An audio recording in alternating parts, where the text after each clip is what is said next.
So hello guys, welcome to my channel A to Z maker. मैं हूं मुशर्रफ रजा। इस वीडियो में हम बात करने वाले हैं फोटो एडिटिंग के बारे में। ठीक है गाइस, इस फोटो को हम इस फोटो में कन्वर्ट करेंगे। मैं आपको सारा स्टेप बाय स्टेप बताऊंगा कि कैसे आप लोग फोटो एडिट कर सकते हैं, अपने फोटो में ग्लोइंग इफेक्ट कैसे ला सकते हैं। तो चलिए गाइस, चलते हैं अपनी वीडियो की तरफ। रुकिए। अगर आप लोगों में से कोई नया है हमारे YouTube चैनल पे तो please subscribe my channel and press bell icon for more update. अब चलते हैं अपनी वीडियो की तरफ।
अपने फोटो में ग्लोइंग इफेक्ट कैसे डाल सकते हैं। तो गाइस अगर यार वीडियो आपको अच्छी लगी हो तो प्लीज़ कमेंट करिए, शेयर करिए इस वीडियो को ज़्यादा से ज़्यादा।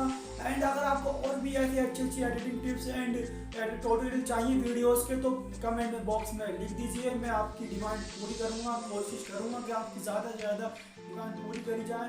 तो बस चलते हैं अब अभी, तो बस मिलते हैं आपसे नेक्स्ट वीडियो में, तब तक के लिए बाय बाय।